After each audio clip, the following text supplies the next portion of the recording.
Hi my dear students. तो next sums कर लेते हैं, आगे के सम्स। क्वेश्चन नंबर 6 तक हुआ था। Now begin with question number 7. So you can see the diagram over there, and if you observe the diagram properly, then you will easily come to know that we have to apply the theorem of geometric mean. Geometric mean theorem हमें apply करना पड़ेगा, तो apply करते हैं। As you know the formula क्या है, FG square of this one, और जिसके ऊपर परपेंडिकुलर है उनका भी, सो उनका multiply EG multiply with GB. Now substitute the value. Its value is 12. Its value is not given. We have to find out EG, and then GD. GD is 8. So leave alone one side. EG को एक side रख दो और 8 को यहाँ लिख रहा हूँ। 12 स्क्वायर 144, 8 आएगा नीचे, 8 से कैंसिल करो, 8 1 जा 8, 6 लाएगा 10 जा 62. So EG is equal to 18. EG कितना आ गया? 18. हमें और भी कुछ फाइंड आउट करना है। यहाँ पे FD भी चाहिए, मैं लिख देता हूँ। यहाँ पे EG आ गया है 18. ओके, अब इसके आगे वो लोग को क्या फाइंड आउट करना है, बोलते हैं EF भी फाइंड आउट करो और FD भी फाइंड आउट करो। और ये दोनों आपको कैसे मिल सकते हैं, one by one we will find out. ये मिलेंगे अब आपको पाइथागोरस थ्योरम से, because they are talking about a triangle. जैसे उन्होंने यहाँ पर बोला है FD फाइंड आउट करो, FD, it means they are talking about triangle GDF in right angle triangle GDF। इसमें कभी भी आपको किसी भी एक राइट एंगल ट्रायंगल की दो साइड मालूम है और आपको थर्ड साइड फाइंड आउट करनी है, any two sides are given and you have to find out the third one, तो आपको पाइथागोरस थ्योरम ही लगा है, सबसे इजी वही है और कुछ अप्लाई नहीं होता उस पर। तो इन right angle triangle GDF bye Pythagoras theorem, okay, Pythagoras theorem apply करो। पाइथागोरस थ्योरम क्या है, इस ट्रायंगल में लगाना है, तो इसी को ऑब्जर्व करो। ओके, ये 90 नहीं है, ये पूरा 90 है, हमें ये ट्रायंगल चाहिए, तो यहाँ पर फुल 90 है। 90 के ठीक सामने जो होगा वो क्या होगा, हाइपोटेनस, वही सबसे पहले लिखना होता है। सो इसके ठीक सामने है FD, FD स्क्वायर, FD ले लिया, बच गए दो साइड, कौन से, GD और FG, GD और FG plus. Okay, observe the triangle properly. चाहिए तो यहाँ पे साइड में बना लो, ऐसे दिया है, ऐसा ड्रॉ कर सकते हो, DFG। 90 के सामने जो है साइड वो क्या है, हाइपोटेनस, तो उसका स्क्वायर होता है FD का स्क्वायर और बाकी दोनों का सम ऑफ देयर स्क्वायर, वो भी आ गया GD, यहाँ FG। फिनिश।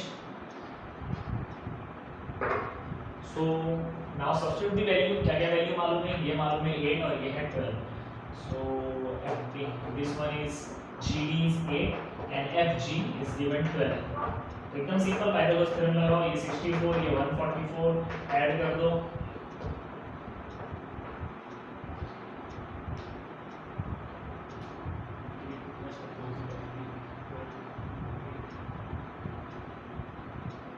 तो 12 का स्क्वायर कितना आ गया, 144, तो इसका है 64, दोनों को ऐड करते हैं तो आ रहा है 308। 308 का एग्जैक्ट स्क्वायर रूट नहीं निकलता है, फिर भी एक मेथड है जिससे आप स्क्वायर रूट निकाल सकते हो, that is called factorisation method. तो ऐसे करते हैं, 2 1 जा 2, 2 5 जा 10, 2 4 जा 8, फिर 2 से डिवाइड करो, 2 7 जा 14, 2 7 जा 14, 7 11 जा।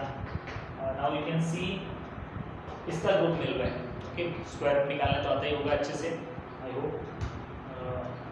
जिस नंबर का ग्रुप मिल गया उसको बाहर लिख दो, और जिसका नहीं मिला विद इन रूट। तो क्या क्या बच गया, 11 और 7, तो कोई ग्रुप नहीं है, ये अकेले के लिए, तो 11 7 77। सो दिस इज योर FD।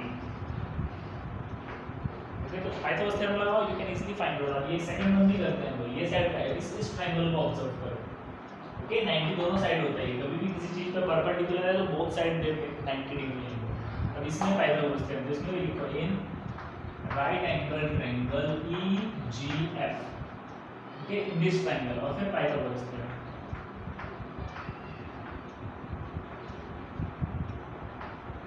फिर 90 के ठीक सामने क्या है, EF, तो EF का स्क्वायर और बाकी दो साइड कौन सी है, EG और FG। ओके, ट्रायंगल को अच्छे से ऑब्जर्व करो, observe the triangle carefully, just opposite to 90 degree, that is the hypotenuse. First of all you have to write that side and then the sum of the other two sides. Now substitute the value. The value of EF is not given, that we have to find out. EG is 18, FG is 12. So 18 square 324, 12 square 144. Add it, we get 468. Okay, similarly similar to 380, we can find out the square root of 468 also. Okay, let's find out.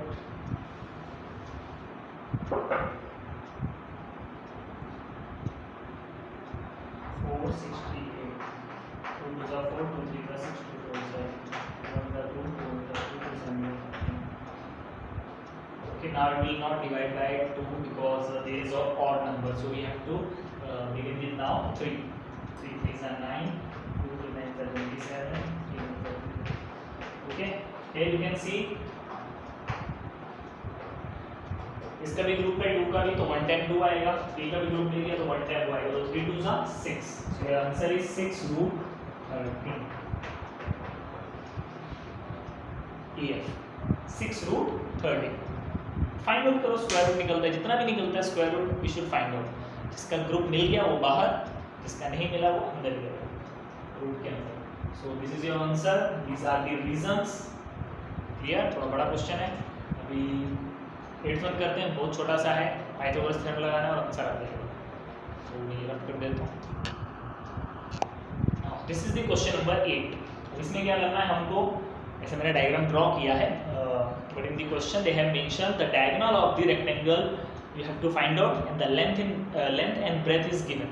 So on the basis of with the help of length and breadth we have to find out the diagonal. So simple, just draw a rectangle that I have drawn, ABCD, and also a diagonal because we have to find out the value of diagonal. This one is the length and this one is the breadth. So first of all you have to write let rectangle be ABCD. Okay, क्योंकि question में नहीं दिया है कि ये rectangle ABCD, सो कुछ भी अपने मन से आप लिख रहे हो, if you are writing anything by your own you have to write this word let. Geometry में तो बहुत ही जरूरी है. So now as you know very well, ये जो एंगल्स होते हैं वो 90 डिग्री होती है, ये भी 90 डिग्री होते हैं, लेकिन ये हमको पाइथागोरस थ्योरम लगाना है, वही चैप्टर है. अब देख सकते हो दो साइड दी है, and third one we have to find out. So apply Pythagoras theorem, easily you will get the value of diagonal. Whenever we apply Pythagoras theorem, first of all in right angle triangle BDC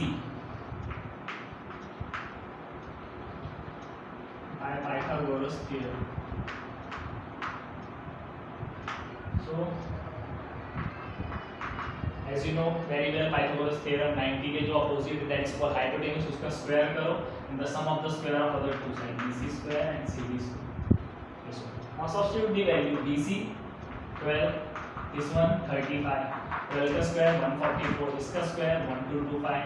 okay, you have to multiply 35 with 35, directly भी निकाल सकते हो. और फिर ये add कर दो, 144 add करेंगे तो it will be 1369.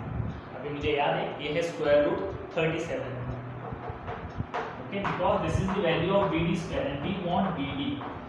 So by taking square, वो इतना जरूरी नहीं है, if you want to write you can write square root.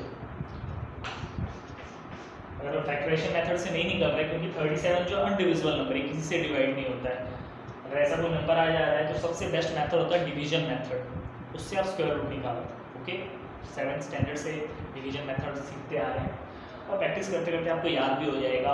If you practise a sum a lot, then you can easily remember the square root or square of each and every number whatever comes in the sums. So this one finished. Let's go for the question number 9. Okay, it's एकदम simple था, 2 marks के लिए.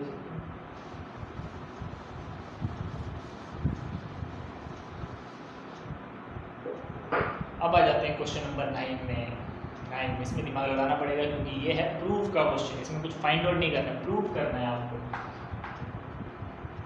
जो भी question ही proof के होते हैं, okay, you have to prove something, then proof पे आपको बहुत फोकस करना है, क्योंकि प्रूफ इज द आंसर. आपको जो भी आप सॉल्व करोगे आपको किस पे लाके फिनिश करना है, वो प्रूफ पे. तो प्रूफ को ऑब्जर्व करो, उसमें क्या क्या कौन कौन सी साइड्स यूज़ की है, उनका स्क्वायर किया है, तो उसी से आपको पता चल जाएगा आपको थ्योरम कौन सा लगाना है और कैसे कैसे अपने आंसर को वहाँ तक लेकर आना है. So here is the diagram, P, Q, R, and here M is given. Okay, this is the diagram, and we have to find out P Q square is equal to 4 P M square minus 3 P R square. As you can see, there is square of every side. Okay, इधर का भी square, इधर भी square, इधर भी square. और ये अगर आप ऑब्जर्व करोगे पी क्यू जो हो तो 90 के जस्ट अपोजिट है P Q. It's called hypotenuse, मतलब Pythagoras theorem. But here if you observe the diagram carefully, then you will get that there are two right angle triangle. First one, the small one, and the large one. These are the right angle triangle. There is another triangle, but that is not a right angle triangle, so leave it. So small one and the larger one, these two right angle triangle in the diagram. अब ये दोनों apply करने हैं, एक apply करना है, वो कैसे पता चलता है? प्रूफ को देखते हैं. ऑब्जर्व करो इसको. P Q square greater one, it means greater में तो लगेगा पाइथागोरस थ्योरम.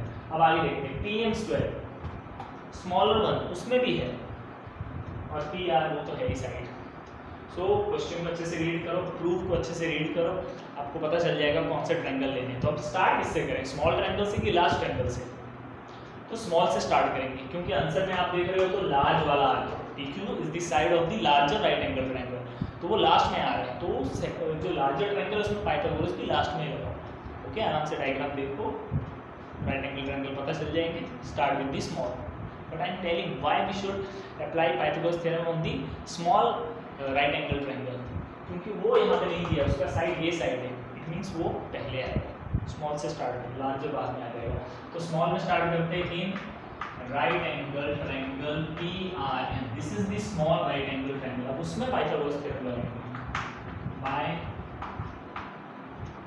Pythagoras theorem. लगाओ, अप्लाई करो पाइथागोरस थ्योरम. एकदम सिंपल है. P M square is equal to P R square plus R N square. Okay, this is the Pythagoras theorem. लेकिन अगर आप इसको ऑब्जर्व करोगे तो ये जितना भी दिया हुआ है इसमें से पी एम है, पी आर भी है, आर एम मिसिंग है. आर एम आंसर में नहीं है, तो जो वैल्यू इनको आंसर में नहीं चाहिए उसको एक साइड अकेला छोड़ दो. तो मैं यहाँ पे आर एम को अकेला छोड़ दूंगा, तो ये इधर आएगा P M square minus P R square. यही हमारा होगा फर्स्ट. ये आगे यूजफुल होगा. जो साइड वो लोग ने आंसर में नहीं ली है, the side which is not used in the proof, it means उसको आपको एक साइड अकेला छोड़ना है. You have to leave it alone one side. वो सब्स्टिट्यूट में काम आएगा आगे. तो बस ऐसे करना है आपको. उसके अंदर नहीं है तो उसको साइड में छोड़ो, रीजन है. अब लार्जर वन लेते हैं in right angle triangle P Q R. अब ये बड़ा वाला राइट एंगल ट्रायंगल तो आएगा बाय पाइथागोरस थ्योरम.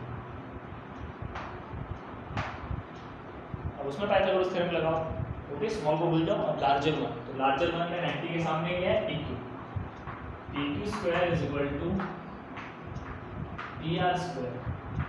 अब यहाँ से क्या है, क्यू आर स्क्वायर. ऐसे. अब इसमें हमें क्या करना है, पी क्यू और पी आर तो आंसर में चाहिए, पी क्यू पी आर चाहिए, क्यू आर नहीं चाहिए. तो इसमें कुछ करना पड़ेगा. क्या कर सकते हैं, यहाँ पे कुछ एक्स्ट्रा इन्फॉर्मेशन दी है. ये दोनों साइड जो इक्वल है, आर एम और एम क्यू इक्वल है. इट मीन्स ये जो यहाँ पे यूज हुआ है आर एम, ये हाफ है. किसका हाफ है, क्यू आर का हाफ. वही हमें यहाँ पे लिखना है कि आर एम जो है वो हाफ ऑफ क्यू आर है. तो यहाँ पर आप ये लिख सकते हो, यहाँ पे लिख सकते हो आप, यहाँ पे काफी ज्यादा यूजफुल हो जाएगा कि क्यू आर क्या है, डबल है इसका R M. Like this you have to substitute the value. Okay, simple एकदम. क्यू आर लार्जर साइड है, इक्वल दो पार्ट की है. इट मीन्स क्यू आर जो है वो डबल है.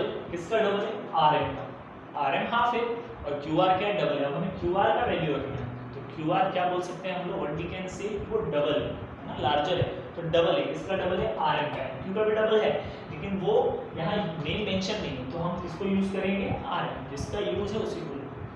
तो ये आ गया. अब इसको सॉल्व करेंगे. पी आर स्क्वायर ये हो जाएगा 4 आर एम स्क्वायर. ये आ गया 4 आर एम स्क्वायर. अब आपको आर एम की वैल्यू यहाँ से पता चल जाएगी. You know the value of R M square, उसका ये है. तो अब इसको सब्स्टिट्यूट कर दो यहाँ इसके प्लेस 4 आर एम स्क्वायर के प्लेस में. 4 तो 4 रहेगा, और आर एम के प्लेस पे क्या लिख सकते हैं हम, P M square minus PR square, और यहाँ लिखने का फ्रॉम फर्स्ट, इसको रीजन दे देने का फ्रॉम फर्स्ट। तो बस यही था, जो साइड नहीं चाहिए उसको अकेला छोड़ा, वो आगे चल के यूज होगी। आर एन के प्लेस पे उसकी वैल्यू सब्स्टिट्यूट कर दो, इसका रिलेशन इनके साथ मल्टीप्लाई का होता है, तो वो बाहर रहेगा और ये अंदर दो साइड है इसलिए। अब करो मल्टीप्लाई, अंदर मल्टीप्लाई करेंगे तो ये हो जाएगा 4pm स्क्वायर और ये हो जाएगा 4pr square and this side pq square. Proof को देखते रहो, वो आना चाहिए। प्रूफ क्या है? pq square. Very good. आगे नेक्स्ट वन क्या चाहिए? 4pm स्क्वायर, 4pm स्क्वायर, और कोई नहीं है pm, यही अकेला pm है, उसको लिख लो 4pm स्क्वायर। फिर और क्या चाहिए? 3pr square. You can see over here ये 4 है pr स्क्वायर और यहाँ पर भी pr स्क्वायर है, कुछ नहीं बाजू में, मतलब कोएफिशिएंट क्या होता है 1। 4pr स्क्वायर और 1pr स्क्वायर माइनस कर दो, कितना आ गया? 3pr square. और ग्रेटर नंबर का साइन, ग्रेटर नंबर का साइन है तो आ गया प्रूफ। तो क्या था? पाइथागोरस थ्योरम अप्लाई करना था हमें, वो हमने अप्लाई कर दिया। प्रूफ का समय थोड़ी सी प्रैक्टिस चाहिए, तब मैं कॉन्सेप्ट बता दिया मैंने, कैसे कैसे स्टेप्स हैं। आपको दो राइट एंगल ट्रायंगल दिख रहे हैं, आराम से याद भी रख सकते हो कि वही लगाना है, क्योंकि स्क्वायर है सब। स्मॉल में लगाओ पहले, जिसका वैल्यू यूजफुल नहीं है उसको एक साइड अकेला छोड़ दो, लार्जर वन में लगाओ, कुछ और इक्वल दिया है, मीन्स वहाँ लिखोगे वो डबल है, डबल ही होता है, और फिर आप उसकी वैल्यू सब्स्टिट्यूट कर दो, प्रूफ को देखते रहो, आंसर आ जाएगा। ओके, लास्ट हम करते हैं question number 10।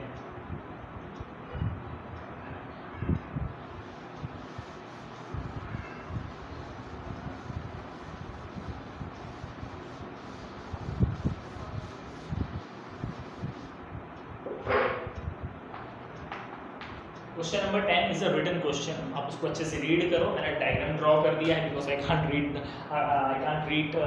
Can't write the whole question over here, so I have read it and a diagram I have drawn. Okay, I'll read a little bit. I will explain the question. In the question, they have given the wall of the two building, or there is a ladder which the length of the ladder is 5.8 metre होगा, 5.8 metre है, और फिर वो एक building के side में touch किया तो किसी भी विंडो के वहाँ पे 4 मीटर तक पहुँच रही है, और दूसरी वॉल पे ऑफ दी बिल्डिंग टच किया तो कितना आया? 4.2। तो एक साइड 4.2 पे जाके वो लेडर टच हो रही है और एक साइड में 4 पे टच हो रही है। तो आपको फिर अभी ये बताना है कि उनके बीच में जो रोड है उसका विड्थ बताओ, है ना। ऐसे दो बिल्डिंग है, यहाँ पे लेडर रखी, नज़दीक रखोगे तो स्ट्रेट ज़्यादा हाइट तक जाएगा, थोड़ा दूर करोगे तो नीचे आ जाएगी। वही हुआ इसमें।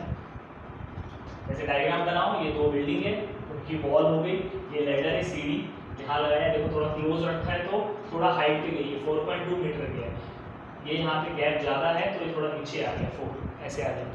अब इसमें पूछा कि ये रोड का विड्थ बताओ, तो बहुत सिंपल, आप इसमें पाइथागोरस थ्योरम लगाओ, डीपी मिलेगा, इसमें पाइथागोरस लगाओ, आपको डीपी मिलेगा, और दोनों को ऐड कर दो। तो बस पाइथागोरस थ्योरम लगाते हैं। In right angle triangle QBP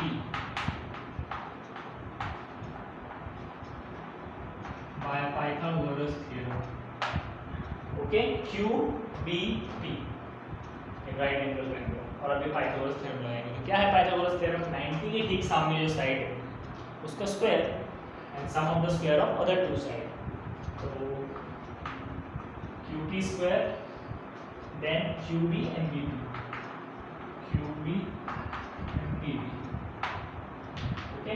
now substitute the value, QP का वैल्यू कितना है? 5.8, और QB का कितना है? 4, और इसका नहीं मालूम, ओके। अब इसे इधर लेकर आऊँगा, इसका भी मल्टीप्लाई कर लो, 58 का स्क्वायर निकालना पड़ेगा हमें, और नंबर बदल जाते हैं।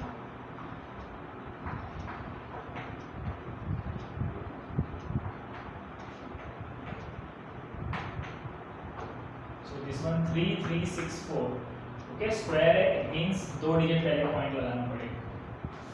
हमारे लगते हैं इसमें 4 का स्क्वायर 16, ये साइड आएगा तो 16, इसको सब्ट्रैक्ट करो तो 33.64 में से 16 माइनस करो,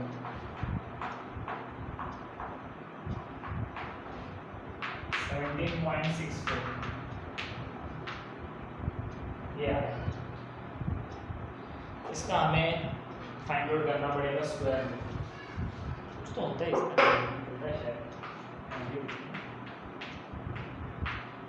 2 8 is 16, 1 2 8 is 16, 2 2 is 4, 2 4 is 440. Yes, 441 का if you remember 21 होता है. ओके, अगर नहीं मालूम है आप छोटे छोटे नंबर से उसको डिवाइड करते रहो और उसके बाद ग्रुप बनाओ. लेकिन हमें याद है 441 का स्क्वायर रूट 21 होता है. 21 से 21 से कितना होता है 441. स्क्वायर रूट ये 2 और इसका क्या आएगा 21. तो ये आ रहा है 21 2 is 42. So your answer is, answer तो नहीं आया अभी तक, 42 आ रहा है और एक डिजिट पहले पॉइंट. ओके, यहाँ 2 डिजिट पहले पॉइंट है and then you have to take the square root. तो कितना, एक डिजिट पहले हो जाता है. अभी तक एक साइड भी लिया, दूसरी साइड भी फाइंड आउट करनी है. सो PB इज 4.2. अब इसमें पाइथागोरस थ्योरम लगाएंगे. इन राइट एंगल ट्रायंगल RBD, और उसमें भी bye Pythagoras theorem.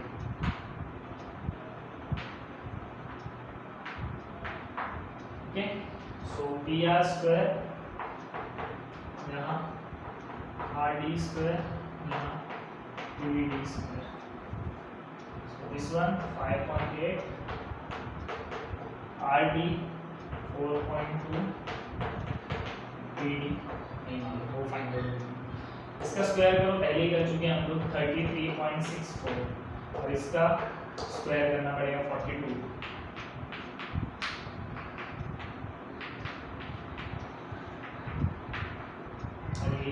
Find out तो किया था 1764. ओके ओके, यहाँ पे फाइंड आउट किया था हमने. सो एक डिजिट है तो यहाँ कितना आ जाएगा, 2 डिजिट पहले पॉइंट. तो स्क्वायर रूट था, यहाँ स्क्वायर निकालना था. अब इसको इधर लेकर आओ और सब्ट्रैक्ट करो, -17.64. और ये साइड क्या था, PD स्क्वायर. ये वाला वन साइड. तो इसको सब्ट्रैक्ट करते हैं. 64 में 64 गया तो 0, और अब 33 में से जाएगी. यहाँ मैं सब्ट्रैक्ट करके दिखा देता हूँ आपको. 0 0, ओके 16 आ रहा है. सो PD कितना आ जाएगा, स्क्वायर रूट लेंगे तो 4. ठीक है, तो PD आ गया 4.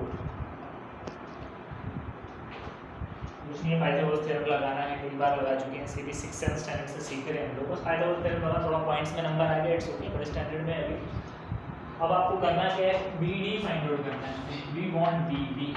BD कैसे मिलेगा, BD प्लस PD, इन दोनों को ऐड करेंगे. तो ये PB हमने फाइंड आउट किया था 4.2, और PD हमने फाइंड आउट किया है यहाँ 4. इसको ऐड कर दो, ये हो जाएगा 8.2. ओके, 4.2 और इससे 4 है, उसको 4.0 लिखना पड़ता है. इसमें अगर पॉइंट नहीं है, आपको पॉइंट लेके आगे 0 लिख सकते हो. अब इसको ऐड कर दिया तो आ गया ये. अब इसको ऐसा लिख देते हैं, कॉलिनियर है ना, B-D-D. This is the reason for the last. तो ये हो गया क्वेश्चन नंबर 10. ओके, तो आई होप क्लियर हो गया होगा. क्वेश्चन नंबर 7 में भी हमने ज्योमेट्रिक मीन थ्योरम लगाया और 2 बार पाइथागोरस लगाए, मिल गए साइड्स का जो फाइंड आउट करनी थी. फिर सेकंड वन तो बहुत ही सिंपल था. क्वेश्चन नंबर 8 जो था उसमें जस्ट पाइथागोरस थ्योरम लगाया और आ गया 2 मिनट. सो क्वेश्चन 9 10 9 में प्रूफ था, पाइथागोरस थ्योरम लगाया हमने, उसमें भी आ गया. और इसमें भी पाइथागोरस थ्योरम लगाया आ गया. अभी चैप्टर पाइथागोरस थ्योरम में तो यही सब रहेगा. Okay, so good night, see you soon.